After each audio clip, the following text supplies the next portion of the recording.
И я сейчас собираюсь ехать в Кабулете. Иду на остановку, где стоят все маршрутки, пригородные, междугородние, межрегиональные.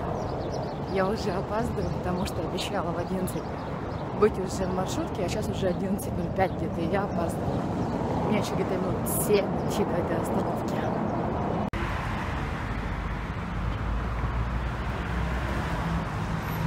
Вот на той стороне, где стоят маршрутки,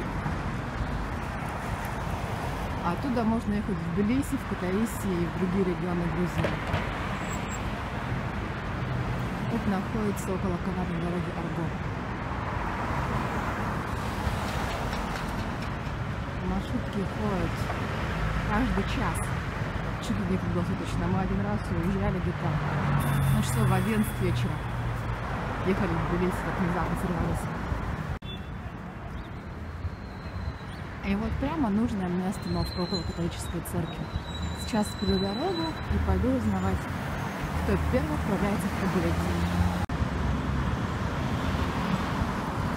Я так полагаю, что вот эта вот красная маршрутка, она должна идти в Кабулет. Сейчас подойду и узнаю.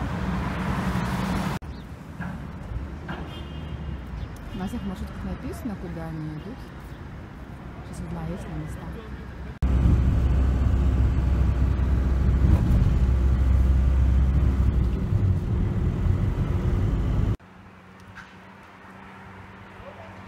Приехала к друзьям. Вот это их гостевой дом. 3 этажа, очень уютный и красивый. Но сейчас он закрыт. Откроют примерно в апреле.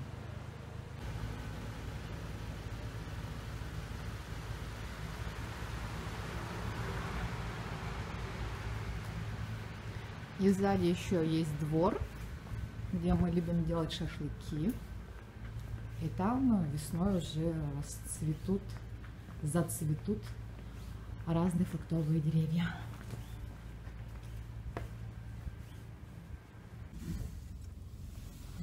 Итак, Мария Николаевна, какой у нас сегодня маршрут? Куда мы едем? Пока едем на болото. На болото? Да. Искать собаку Баскервилей? Скорее всего, мы там найдем лягушек, змей, шакалов и волков. Вот давай без шакалов. Ну, сейчас... На волков и змея согласна. Что-то как повезет. Хорошо, договорились.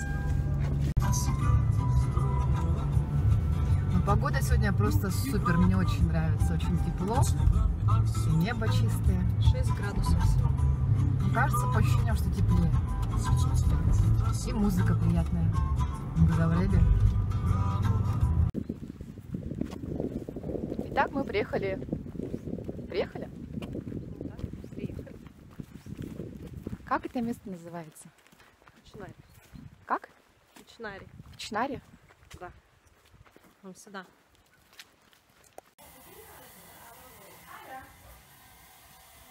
Привет. Что там шумит у тебя?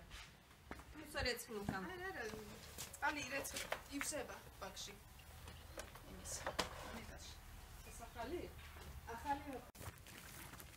Вот это уже Испания. Все, мы уже переходим. Это часть первый, а там второй час.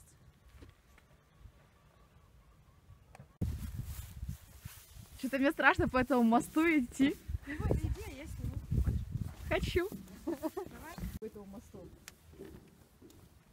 Тут не перила. Слушай, я даже повернуться боюсь. А ты с закрытыми глазами. О, Господи. Падать, в принципе, невысоко. Плавать, надеюсь, умеешь. Хорошо, что я трезвая.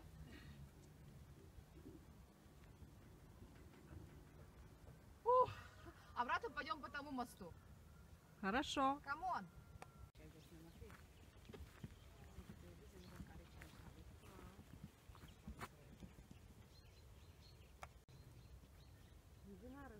Сюда в конце августа, в начале сентября приезжают орнитологи из разных стран мира и наблюдают за миграцией птиц. Потому что Аджария занимает 3-е место по количеству миграционных путей перелетных птиц. Вот болото Испании. Добро пожаловать в уникальное место.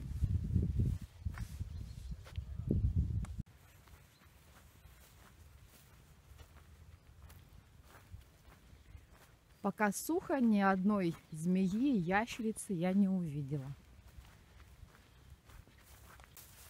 Вот в этой части болота можно спокойно прогуляться пешком, без каких-либо последствий.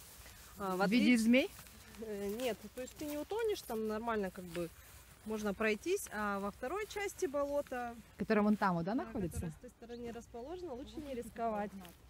Засосет? Засосет. И навряд ли кто-нибудь поможет.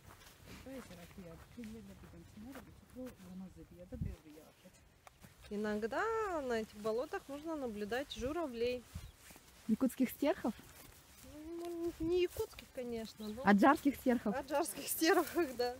Но они в какой период бывают? Весной, осенью, летом, Я видела их пару месяцев назад. зимой? То есть зимой, да.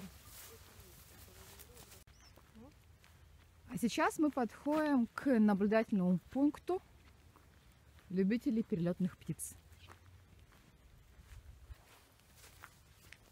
И Мария Николаевна ничего не рассказывает про этот парк, который раскинулся на какой территории? На территории Печнари. Кстати, на территории этого так называемого болота была найдена большая часть экспонатов археологического музея, который расположен в Батуми. На Чавчавадзе. На улице Чавчавадзе. Хороший музей, мне нравится. Да, тут видно, что птиц много летает. Обосрано все.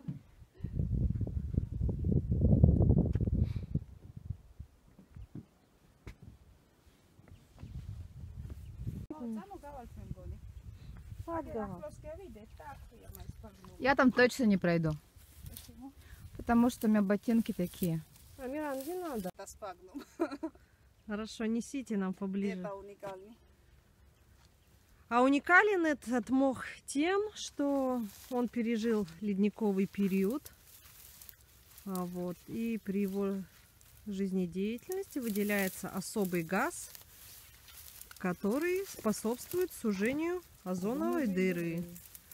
И вообще этот заповедник, благодаря этому моху, имеет особое значение для природы Аджарии, потому что очищает воздух. Вот этот вот мох, как рассказала Миранда, его корень его может достигать длины 3 метров. Вот это вот, видимо, новорожденный мох. Сейчас он зеленого цвета, а вообще он бывает белого и желтого. Вот Миранда говорит, что ближе к осени они уже зеленеют. Это болото, оно уникальное в своем роде и всего в мире, вот как рассказывает Миранда, их 2. Здесь и, она точно не уверена, но вроде как в Швейцарии. Или Канада, не знаю. Или в Канаде. Ну, в общем, Точно где-то не там, знаю. где-то на западе.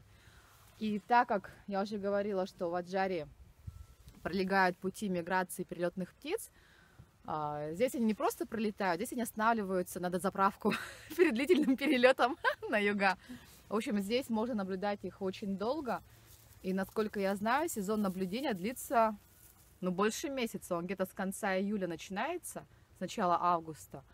Да, потому что в начале сентября в Аджаре, в Батуми проводится фестиваль орнитологов, когда вот приезжают там не просто любители, а ученые и так далее. И заканчивается где-то в середине сентября, в конце сентября. Так что, если вы любите птиц, приезжайте сюда, welcome. Вот смотровая площадка. Всех птиц увидите. Даже аджарских стерхов.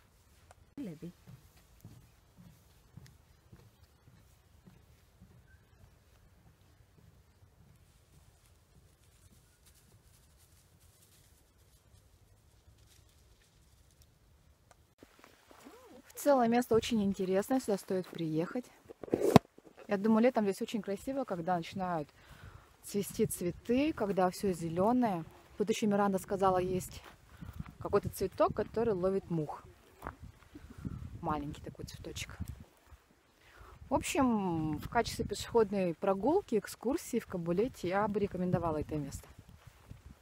Не только для любителей птиц. Оставили малыша на той стороне. А этот малыш уже пенсионер. Ну, а выглядит-то как хорошо. Майло! Охранник наш.